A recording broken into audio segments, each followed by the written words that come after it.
Okay, so before we do the quiz, I'm gonna kind of wrap up what we've talked about with the containers thingy. So we're gonna go through all the little things about containers that we need to know. Finish up the containers by going over iterators and kind of explain what they are, so we can use them efficiently later on. So what happens is that so we talked about containers, and containers were essentially replacement for arrays that you had in OOP345 and IPC. So essentially we said that to have a collection of things, we can organize them in many different ways. We could go back and encapsulate an array and call it an array. We can make it a little more efficient. We call it a vector. You want to have specific type of order of insertion and extension. You can forward list, queues, and things like that. DQs. So we did all that, and we have the containers now. But the whole thing about containers is that not necessarily all the containers, no, we don't want that.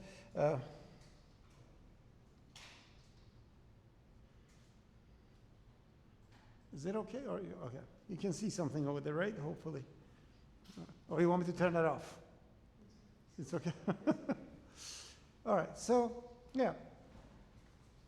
So now we have these containers that can hold objects in them, but not always you can use index for them. Like an overload of subscription operator to be able to access the stuff using their index. So we need to be able to access those stuff efficiently. So what they have done, they replicated pointers. They created something that is like a pointer. Like when you have an array, array of integers, you can create 2 pointers of integers and make one pointer point to one element and the other one the other. And then you can go back and forth. A problem is that there is no organization over here. If you screw up something with that pointer thingy, it's going to go bananas, right? So what they have done, they encapsulated that pointer inside something. It created kind of a smart pointer. We're going to come to the topic of smart pointer after the break, but essentially these smart pointers whose job is actually to point to elements of the containers, they call it iterators because they literally iterate through the container elements. So these iterators go through the functions, and we know that the iterators, you do plus plus, we saw it, you do plus plus, it goes to next, you do minus minus, it goes to previous, you add 1 to it, it means the next iterate, things like that. So you know that iterators and operators work properly together, which was fine.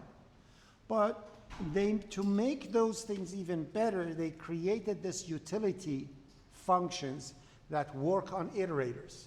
So utility functions are designed to simplify the operations on iterators and they make them more flexible and powerful for container manipulation.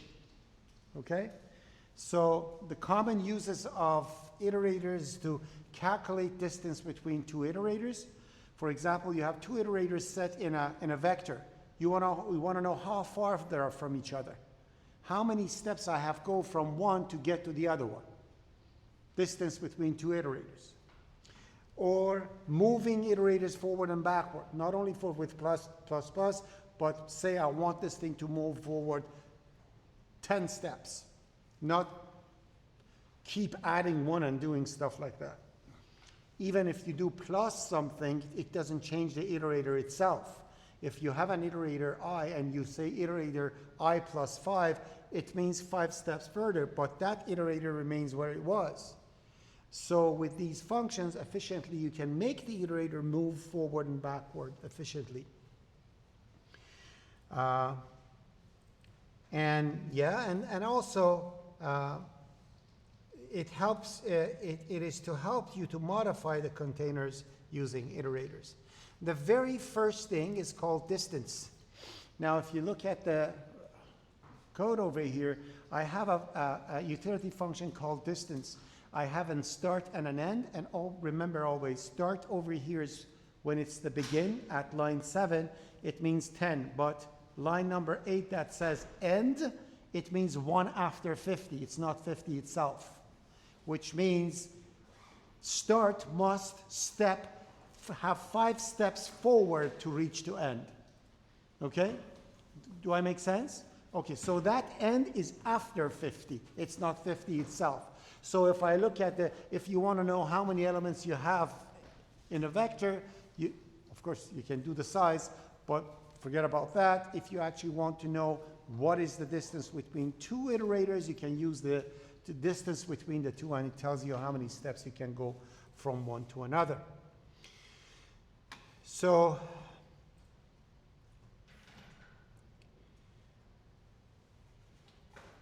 the next one is advance. Advance moves the iterator so many steps that you want. So essentially, if I say IT is pointing to the beginning, it is pointing to the beginning. And if I say advance it by 2, now iterator is going to point to 30. It literally advances the iterator 2 steps.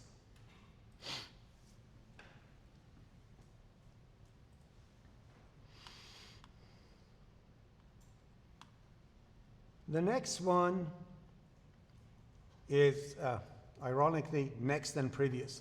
So next is like advance, but it goes from, it doesn't change the iterator, but it creates a new iterator for you, having advanced the iterator that you pass to it.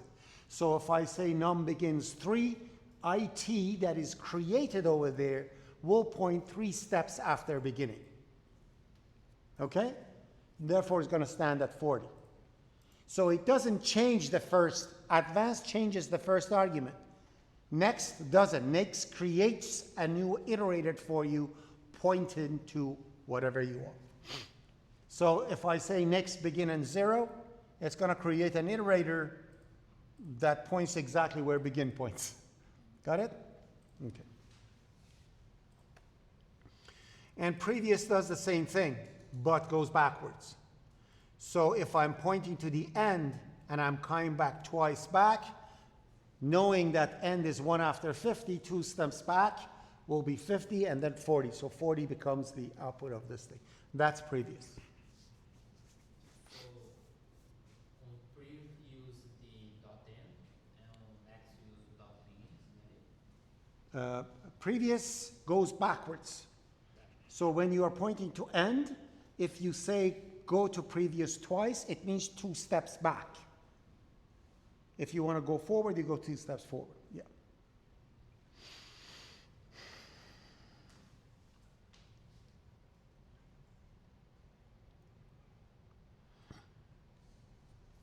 Now, sometimes you have 2 iterators pointing to 2 elements of a container, and you want to swap the values of the 2. Okay? That is interswap.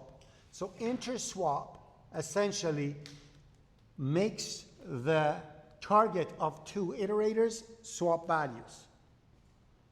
So essentially, if you have IT1 and IT2, and then you swap the values, the vector values will change from 10 to 40 to 40 to 10. Okay? Very useful. If you want to reorder stuff in a vector, it's very useful.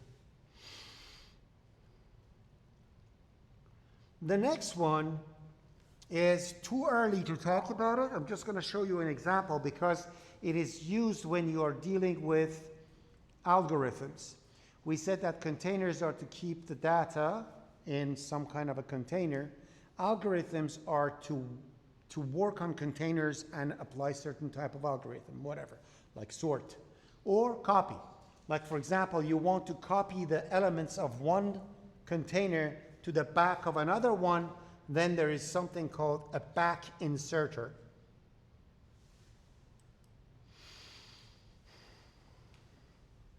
So you say copy. To copy what you are copying from here to there, I want to copy, and I want to back insert it to another container. That back inserter is another utility that literally makes the copy to enter everything and insert it into the back of another container. That's in the utilities. Too early to talk about it now. Just know that it exists, so when the time comes, when we are talking about algorithms, then you know what back inserter is. So whenever you want to add something to an end of a container, back inserter is your friend. Now, the question is, are these safe? Like, did they create this thing in a way that if you advance 20 in a vector that is 10, is it going to be safe? The answer is no. None of these functions are safe. These utilities that are created are safe. They give you the tools to check. It's your responsibility. You can calculate the distance and then you can advance. If you see the distance is 5, of course you're not going to advance 10 times. It doesn't make sense. And the results of it is undefined. Okay? So there are no warnings. So when you're actually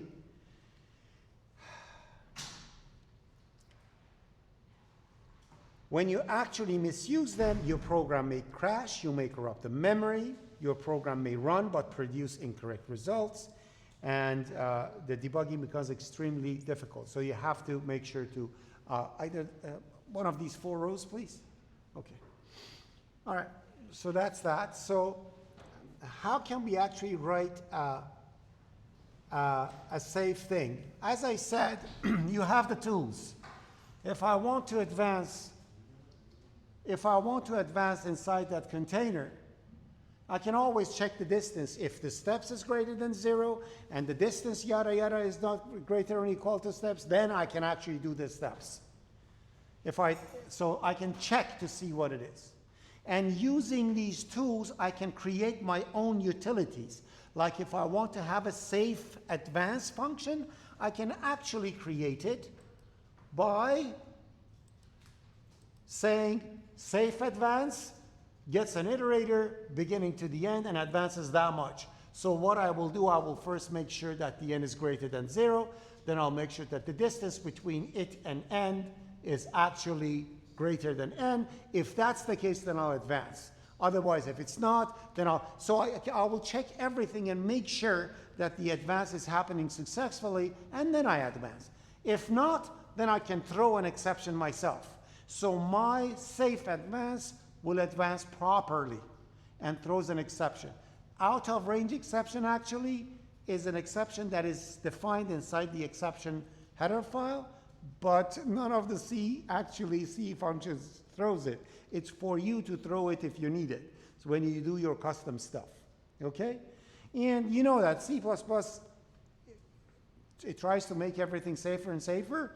So all these things started coming in at C++ 11, C++ 17 that we are learning made it better. So in C++ 20, they said, why should anybody actually create these safe stuff?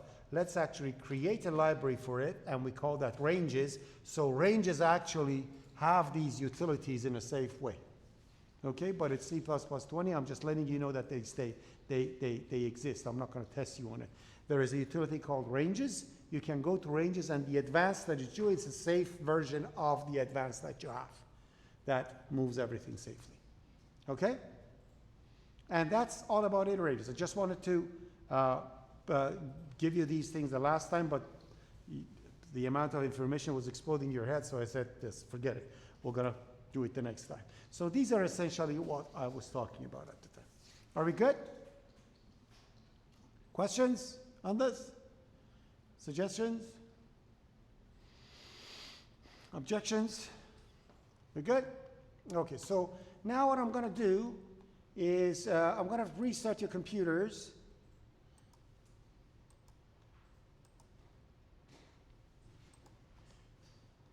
So you can actually log into it and do all the good stuff that you're doing. And at the same time, I'm going to apply the changes that I'm supposed to.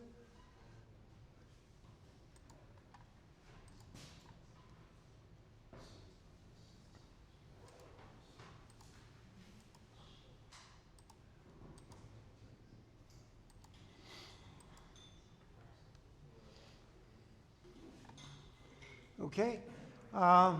Again, we're gonna have the same rules and regulations, which means you're not supposed to have any smart device with you.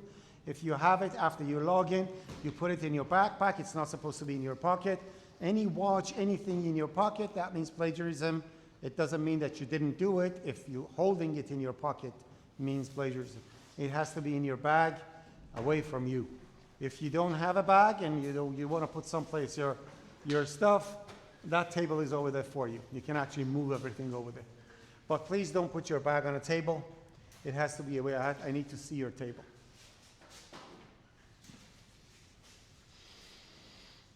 So there we go.